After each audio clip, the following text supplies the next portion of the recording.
Assalamualaikum warahmatullahi wabarakatuh. Yang terhormat Ibu Dr. Imro'atul Fatihah MAG selaku dosen mata kuliah retorika dan pembimbing kami di MK ini. Yang saya hormati Bapak atau Ibu dosen, pengajar, serta rekan-rekan seperjuangan yang saya banggakan. Puji syukur kehadiran Allah Subhanahu wa Ta'ala atas rahmat dan karunia-Nya sehingga kita dapat berkumpul pada hari yang penuh inspirasi ini dalam keadaan sehat walafiat. Penonton yang berbahagia, pernahkah Anda berhenti sejenak dan merenungkan apa sesungguhnya hal yang paling berharga dalam interaksi manusia? Jawabannya bukanlah uang, bukan juga jabatan, melainkan komunikasi. Dan di jantung komunikasi yang efektif, yang mampu menggerakkan hati dan pikiran, bersemayamlah sebuah seni kuno yang luar biasa yang dinamakan yakni MK kita, retorika. Oke, lanjut. Kemudian di isi kita ada pertama pembahasan sebenarnya apa itu retorika. Retorika itu bagi sebagian orang mungkin terdengar kuno, berat, atau bahkan identik dengan omong kosong belaka. Namun, izinkan saya meluruskannya. Retorika sejati seperti yang diajarkan para filsuf Yunani kuno pada zaman itu adalah seni berbicara dan berbitato yang efektif bertujuan untuk meyakinkan, kemudian memengaruhi, dan menggerakkan audiens.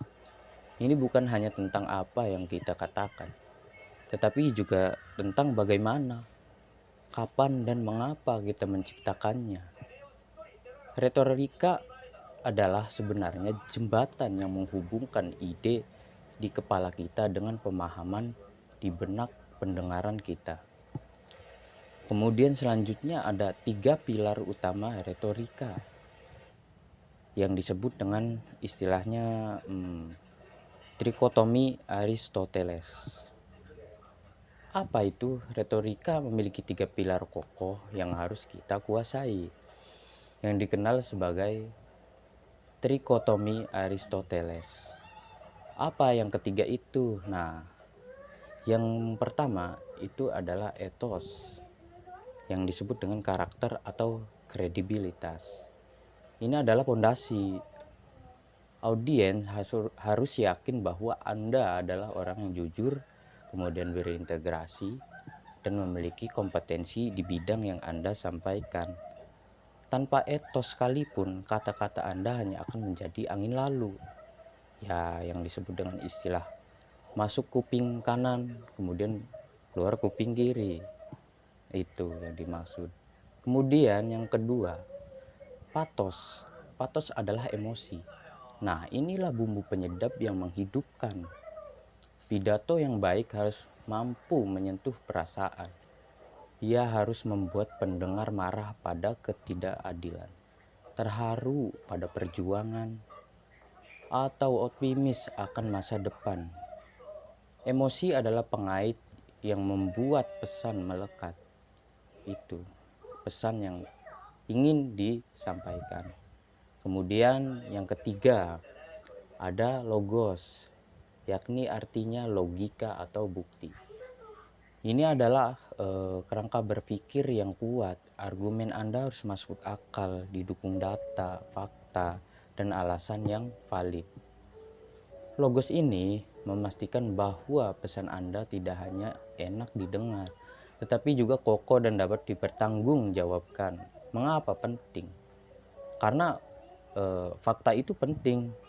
Karena kata-kata yang hanya memiliki logika, yakni logos, akan terasa kering.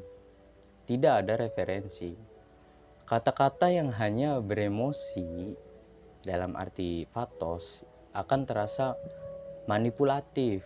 Ini asal muasal manipulatif. Akan tetapi kata-kata yang keluar dari pribadi yang berintegritas, dibingkai logika yang kuat dan disampaikan dengan sentuhan emosi, itulah yang mampu menciptakan perubahan ini. Kemudian masuk selanjutnya yang pembahasan selanjutnya, yaitu retorika di era digital. Di era digital ini, medan pertempuran retorika telah meluas. Tidak hanya di mimbar, tapi juga di ruang Zoom, kolom komentar, hingga utas media sosial. Retorika modern harus adaptif. Di sini kita ada terbagi dengan yang pertama, jelas dan to the point. Informasi datang deras. Kita harus mampu menyampaikan inti pesan dengan cepat dan tegas. Kemudian ada lagi visual yang mendukung. Dalam presentasi, visual adalah suara kedua kita. Retorika visual harus berjalan dengan retorika verbal. Kemudian ada lagi empati digital. Apa itu? Sebelum bicara, kita harus tahu siapa audiens kita di dunia maya, apa yang mereka pedulikan, dan bagaimana cara berkomunikasi yang paling mereka terima. Jadi di sini kita harus menyesuaikan. Nah, oke, itu saja penutup dari kami, dari saya, Ibu dosen dan teman-teman sekalian. Pada akhirnya, belajar retorika bukanlah tentang menjadi politisi yang ulung atau sales yang lihai. Bukan. Belajar retorika adalah belajar menjadi manusia yang lebih efektif. Ini adalah keterampilan esensial yang membuat kita diantaranya menjadi mampu bertahan ide kita di rapat. Kemudian mampu menenangkan konflik dalam keluarga. Kemudian mampu lagi menginspirasi kolega untuk bergerak, mengajak-ngajak. Singkatnya, mampu menerjemahkan niat baik menjadi aksi nyata. Jangan pernah meremehkan kekuatan sebaris kata yang terucap dengan etos, dibingkaikan dengan logos, dan disampaikan dengan sentuhan patos. Karena di tangan orang yang tepat, kata-kata bisa menjadi senjata paling damai untuk membangun peradaban. Marilah kita asah terus kemampuan kita ini, karena setiap dari kita ini memiliki kisah dan pesan yang layak didengar oleh dunia. Saya Arif Fadila, mohon undur diri. Terima kasih atas perhatiannya. Wabillahi taufik wal hidayah. Wassalamualaikum warahmatullahi wabarakatuh. Dadah.